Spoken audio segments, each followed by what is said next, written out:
Bayangkan suatu pagi yang biasa. Kamu terbangun di ranjangmu seperti kemarin, tetapi ada sesuatu yang berubah. Tubuhmu bukan lagi milikmu. Ia telah menjadi sesuatu yang menjijikan, aneh, dan tak dikenali. Kamu mencoba berbicara, tapi tak ada satupun kata yang dimengerti.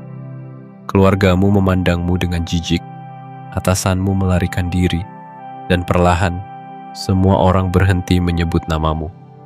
Kamu bukan lagi kamu hanya itu. Itulah dunia yang dibangun Franz Kafka. Dunia yang tidak dibuat dari sihir atau monster, melainkan dari sesuatu yang jauh lebih nyata dan menakutkan. Keterasingan, kehilangan identitas, dan cinta yang bergantung pada kegunaan. Kafka bukan penulis yang menghibur. Ia tidak datang membawa cerita bahagia, tapi membawa cermin dan meminta kita untuk melihat dengan jujur ke dalamnya. Di balik cerita aneh tentang seorang pria yang berubah menjadi serangga, ia memperlihatkan sesuatu yang sangat manusiawi. Ketakutan kita untuk tidak lagi diinginkan, tidak lagi didengar, tidak lagi menjadi siapa-siapa. Ia hidup di antara mesin, ketik, dan kesepian. Seorang pegawai asuransi yang pendiam di siang hari, dan seorang penulis yang gelisah di malam hari. Ia menulis bukan untuk menyenangkan pembaca, tapi untuk melindungi kewarasannya. Dan dari kegelisahan itulah lahir sebuah kisah pendek yang mengguncang abad ke-20. The Metamorphosis. Bukan hanya karena absurd, tapi karena terlalu dekat dengan hidup kita. Kita semua, dalam bentuk yang berbeda, pernah menjadi Gregor Samsa. Kita bangun setiap pagi dengan tubuh yang masih manusia, tapi hati yang makin terasa seperti mesin. Kita bekerja, memberi, mengikuti, bertahan. Hingga suatu saat kita bertanya dalam hati, apakah aku masih dilihat sebagai manusia atau hanya sebagai alat? Inilah cerita tentang manusia yang perlahan kehilangan bentuknya. Bukan karena kutukan, tapi karena dunia di sekelilingnya berhenti mengenalinya. Sebelum kita membahas filosofi Kafka yang menggetarkan, mari kita dengarkan dulu kisah tragis dari Gregor Samsa, sang manusia yang berubah menjadi serangga, dan bagaimana dunia perlahan membunuh sisi manusianya. Siapkah kamu masuk ke dalam dunia Kafka, tempat di mana absurditas menjadi cermin yang paling jujur dari hidup kita? Jika siap, mari kita mulai dari awal cerita. Bagian 1. Kisah Gregor Samsa yang terbangun tanpa wajahnya sendiri.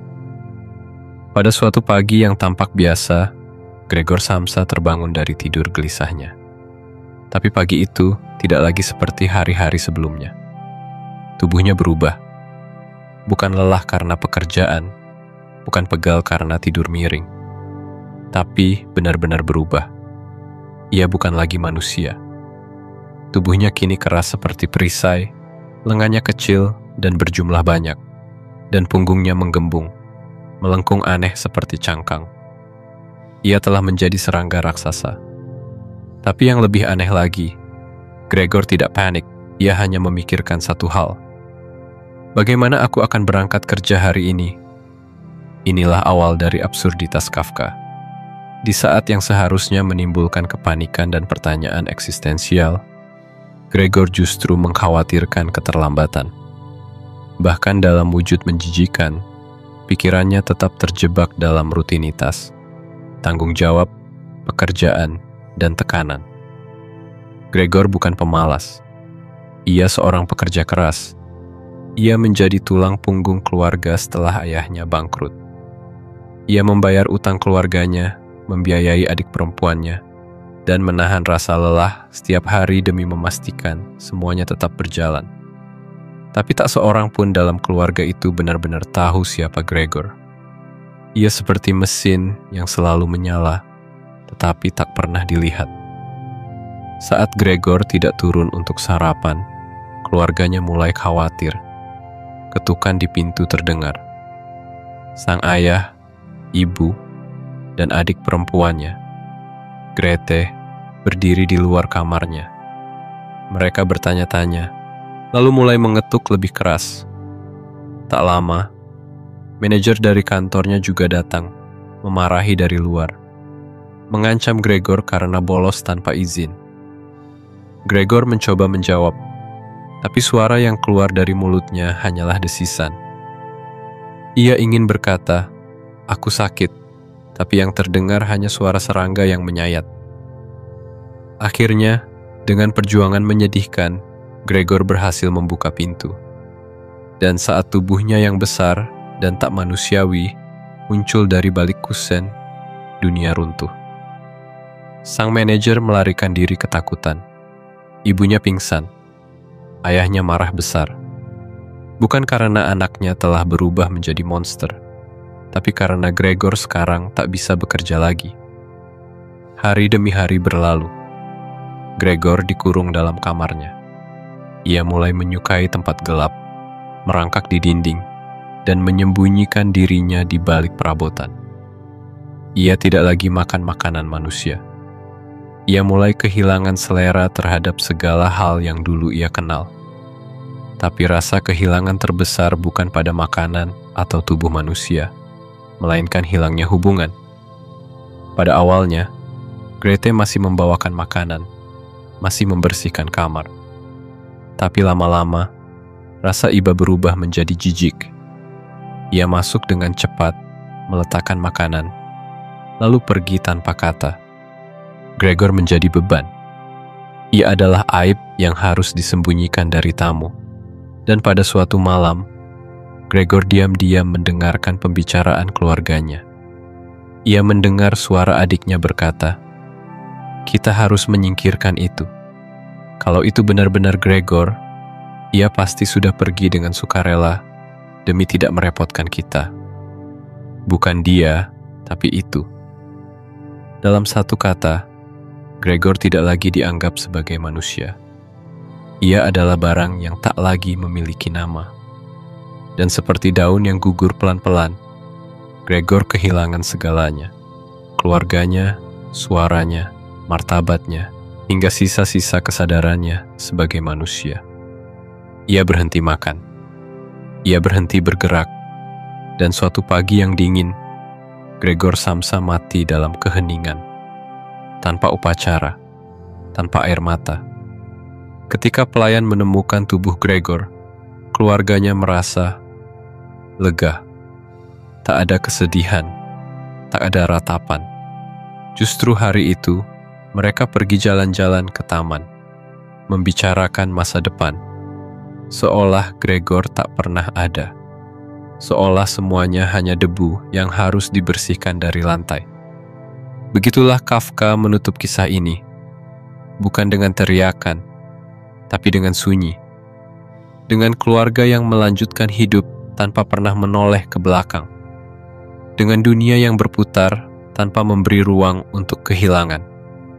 Gregor Samsa, si pekerja yang tak pernah menuntut apapun, telah lenyap.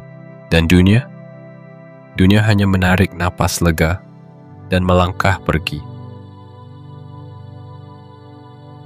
Bagian 2. Kamu hanya dihargai saat berguna. Gregor Samsa adalah sosok yang seharusnya dikasihani, tapi justru diabaikan. Ia bukan pendosa, bukan pengacau. Ia hanyalah seorang anak yang terlalu lama menanggung beban dunia. Sejak ayahnya bangkrut, seluruh tanggung jawab keluarga ditumpukan ke pundaknya. Ia bekerja sebagai sales keliling, menempuh perjalanan jauh dengan jam kerja yang melelahkan, demi membayar utang orang tuanya dan membiayai kehidupan adik perempuannya. Tapi ketika tubuhnya berubah menjadi sesuatu yang tak berguna, dunia memperlihatkan wajah aslinya. Inilah tamparan utama Kafka, bahwa dalam sistem masyarakat modern, nilai seorang manusia seringkali hanya diukur dari seberapa besar ia bisa memberi. Dari seberapa produktif, seberapa menghasilkan, seberapa bermanfaat bagi sistem. Saat Gregor tak bisa bekerja, bahkan ibunya sendiri mulai menghindar. Ayahnya membencinya. Dan adiknya, satu-satunya orang yang dulu masih peduli, berkata bahwa mereka harus menyingkirkannya. Perhatikan bagaimana perubahan sikap mereka bukan dipicu oleh rasa takut terhadap bentuk Gregor yang aneh, tapi karena ia tak lagi bisa menghasilkan uang. Ketika Gregor adalah penyokong keluarga, ia dihargai, diterima, dimaklumi meskipun lelah, meskipun murung. Tapi ketika ia tak bisa lagi bekerja, ia tidak lagi disebut anak atau kakak. Ia menjadi itu. Kafka tak pernah menggurui. Ia tak memberi kutipan ceramah atau pesan moral. Tapi ia menunjukkan, dengan cara yang dingin dan menyakitkan, bagaimana manusia bisa dikucilkan begitu saja hanya karena tak lagi berguna. Dan bukankah ini masih terjadi hari ini? Saat kamu bekerja keras, kamu dipuji. Saat kamu lembur tanpa suara, kamu disebut loyal. Tapi ketika kamu sakit, berhenti sejenak, atau gagal memberi sesuatu, banyak orang tiba-tiba menjauh. Seolah-olah keberadaanmu hanya sah ketika kamu sedang memberi. Gregor menjadi simbol bagi semua orang yang dihargai hanya selama mereka bisa memberi sesuatu. Uang, waktu, tenaga, pengorbanan. Ia mewakili kita semua yang pernah bertanya diam-diam, kalau aku tidak bekerja, tidak membantu, tidak menghasilkan, apakah aku masih layak dicintai? Kafka dengan jenius memperlihatkan bahaya mentalitas berguna atau disingkirkan. Ia tidak hanya sedang mengkritik sistem kerja atau keluarga. Ia sedang memperlihatkan sebuah kecenderungan budaya, menyamakan nilai manusia dengan manfaatnya. Kita hidup di dunia yang sering lebih cepat mengucapkan terima kasih kepada seseorang karena jasanya, bukan karena keberadaannya. Kita mencintai karena kamu baik, kamu selalu ada, kamu menolongku.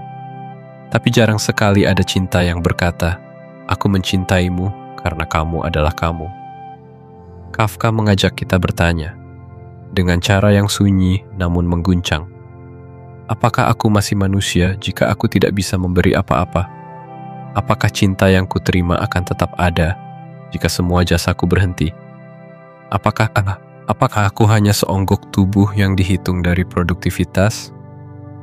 Gregor Samsa menjawab semua itu dengan tubuh yang semakin kurus, suara yang semakin hilang, dan ruang yang semakin sempit. Dan sayangnya, ia menjawabnya sendirian. Bagian 3, saat tak ada lagi yang mendengarkan suaramu. Salah satu luka terdalam dari kisah Gregor Samsa bukan sekadar tubuhnya yang berubah menjadi serangga. Luka yang paling menusuk justru adalah bahwa bahkan sebelum tubuhnya berubah, ia sebenarnya sudah lama tidak benar-benar didengar. Gregor adalah anak yang tidak pernah meminta. Ia bekerja tanpa mengeluh. Ia menanggung beban tanpa bicara banyak. Ia menyerahkan hidupnya untuk keluarganya, tanpa pernah bertanya, siapa yang akan mendengarkanku? Dan saat tubuhnya berubah menjadi sesuatu yang menjijikan, Kafka memperlihatkan bahwa Gregor mencoba berbicara. Ia ingin menjelaskan, ingin mengatakan bahwa ia masih Gregor, bahwa pikirannya masih manusia, bahwa ia belum pergi. Tapi suara yang keluar dari mulutnya bukanlah suara manusia. Yang terdengar hanyalah desisan pelan, napas berat, suara yang asing. Dan dunia, keluarganya sendiri, tidak mencoba mendengarkan. Mereka hanya melihat bentuk tubuhnya. Mereka tidak lagi ingin memahami isi pikirannya. Dan disitulah tragedi itu semakin dalam. Ketika seseorang masih berpikir dan merasa seperti manusia, tapi tidak ada satupun yang menganggapnya begitu. Kafka menyusun cerita ini dengan cara yang sunyi, namun menyayat. Ia tidak perlu berteriak untuk menyampaikan luka. Ia hanya menunjukkan seseorang yang masih ingin bicara, tapi tidak lagi memiliki ruang untuk itu. Dan yang lebih menyakitkan, bos, adalah bahwa Gregor tidak pernah benar-benar memiliki suara sejak awal. bahkan sebelum tubuhnya berubah. Selama bertahun-tahun, ia hanya menjadi yang bekerja, yang membayar utang, yang menjaga keluarga. Suaranya hanya terdengar selama ia bermanfaat. Bukan karena siapa dirinya, tapi karena apa yang ia bisa berikan. Bukankah kita juga pernah merasakan itu? Berapa kali kita menahan kata-kata karena takut menyakiti orang lain? Berapa kali kita menunda kejujuran karena takut kehilangan penerimaan? Berapa kali kita merasa ingin bicara, tapi tidak ada satupun yang ingin mendengar? Kafka tidak sedang menceritakan kisah monster. Ia sedang membisikkan sesuatu yang sangat nyata kepada kita. Dalam dunia yang sibuk, cepat, dan penuh tuntutan, suara yang lembut seringkali tenggelam.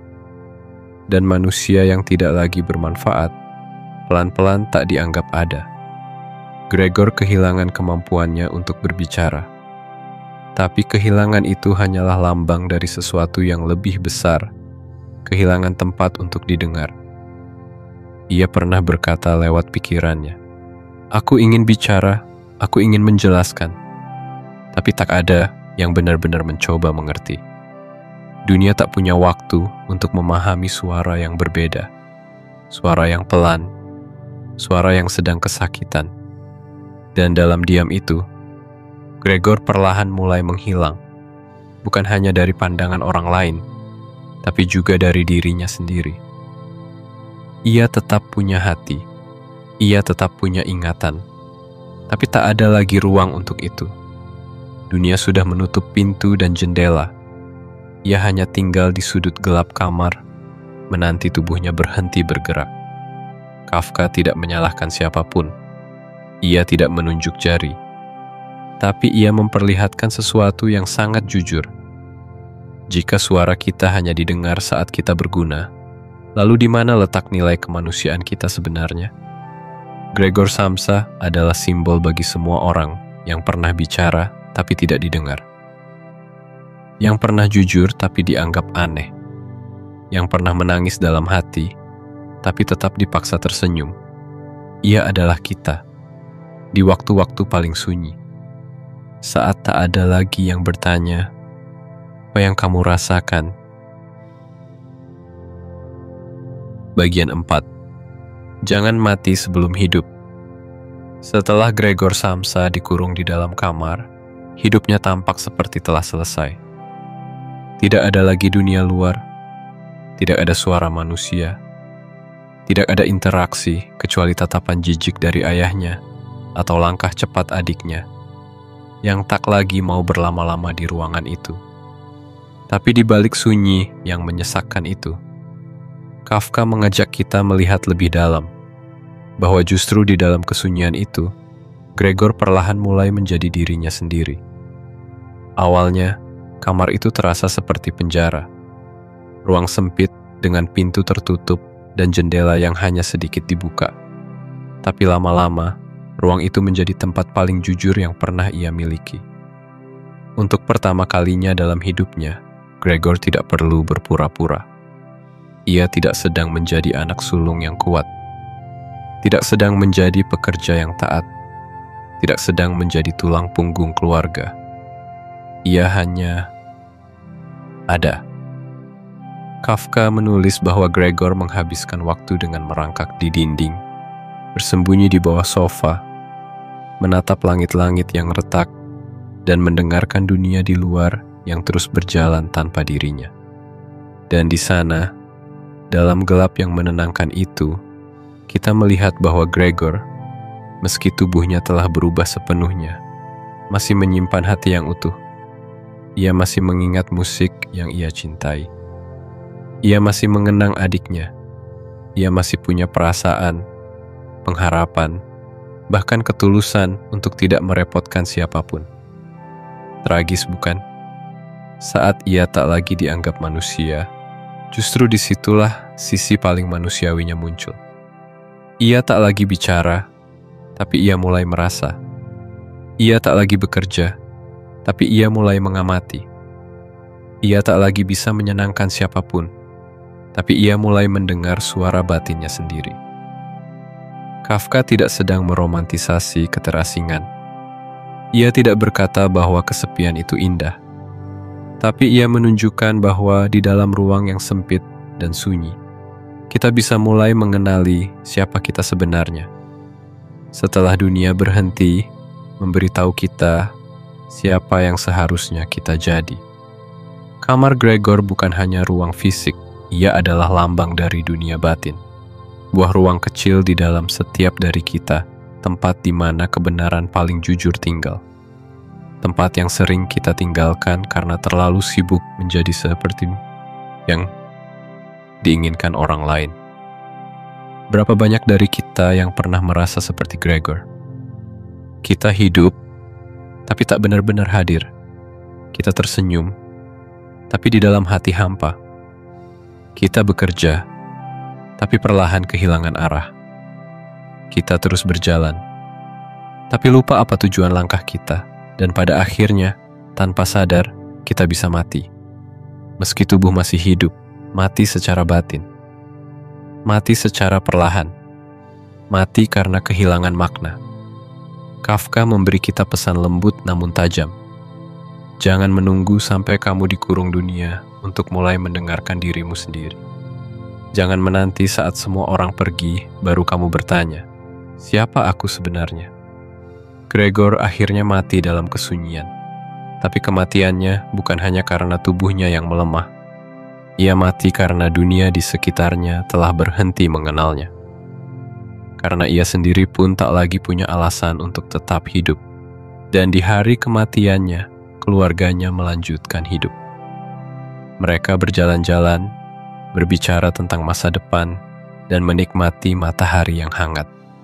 Tidak ada satupun yang menoleh ke belakang. Dunia melupakan Gregor dengan mudah, karena mereka tak pernah benar-benar melihatnya sejak awal. Itulah pesan Kafka yang menusuk. Jika kamu tak pernah hidup sebagai dirimu sendiri, maka dunia pun tidak akan kehilangan apa-apa saat kamu pergi. Bagian 5. Kafka tidak mengutuk hidup, ia menyadarkan kita. Banyak orang mengira bahwa Franz Kafka adalah penulis yang gelap, murung, dan pesimis. Bahwa ia hanya ingin menunjukkan keburukan dunia, penderitaan manusia, dan kehampaan hidup. Tapi jika kita benar-benar menyelami karyanya, kita akan melihat sesuatu yang berbeda. Kafka bukan sedang mengutuk hidup, ia sedang mengguncang kita agar bangun. Melalui kisah tragis Gregor Samsa, Kafka tak hanya bercerita tentang seorang pria yang berubah menjadi serangga. Ia sedang memperlihatkan bagaimana dunia bisa begitu cepat mencintaimu saat kamu berguna, lalu membuangmu saat kamu tak lagi memberi. Ia sedang menunjukkan betapa mudahnya orang-orang terdekat melupakan siapa kamu sebenarnya, dan betapa tipisnya batas antara diterima dan diasingkan. Tapi di balik semua itu, Kafka menyelipkan pertanyaan-pertanyaan penting yang menggigit, yang terlalu sering kita abaikan karena sibuk. Siapa dirimu ketika tidak ada lagi yang melihat? Apakah kamu masih memiliki nilai jika kamu tidak bisa lagi memberi? Apakah kamu hidup sebagai dirimu sendiri atau hanya sedang menyesuaikan diri agar tidak ditinggalkan? Kafka, dengan cara yang dingin namun tajam, menelanjangi kehidupan modern. Ia menunjukkan bagaimana seseorang bisa perlahan-lahan menghilang. Bukan karena hilang secara fisik, tapi karena tak ada lagi yang mengakui keberadaannya. Dan betapa mengerikannya kenyataan itu, bahwa seseorang bisa mati tanpa pernah benar-benar hidup. Tapi disinilah kekuatan Kafka. Ia tidak menulis untuk membuat kita putus asa, melainkan untuk membuat kita sadar. Sadar bahwa kita tidak boleh terus-menerus mengorbankan diri demi ekspektasi orang lain. Sadar bahwa kita harus menemukan suara kita sendiri sebelum terlambat. Sadar bahwa kita pantas dihargai bukan karena apa yang kita hasilkan, tapi karena siapa kita sebenarnya. Gregor Samsa adalah peringatan, tapi juga panggilan. panggilan untuk kembali pulang ke diri sendiri, untuk berhenti hidup dalam diam yang menyakitkan, untuk menyadari bahwa menjadi manusia bukan soal berguna atau tidak, tapi soal hadir dan jujur apa adanya. Kafka pernah menulis dalam suratnya, "Saya memiliki satu ketakutan, bahwa saya tidak akan pernah cukup berani untuk menjadi diri saya sendiri." Dan hari ini, mungkin itu juga ketakutan kita bersama. Jadi sebelum kamu kehilangan dirimu di tengah dunia yang menuntut terlalu banyak, berhentilah sejenak. Dengarkan suara batinmu, lihat ke dalam, tanyakan, apakah aku sedang hidup? Atau hanya bertahan agar tidak ditinggalkan? Karena jika kamu tidak mengenali siapa dirimu sekarang, jangan kaget jika suatu hari kamu terbangun dan merasa asing di dalam tubuhmu sendiri.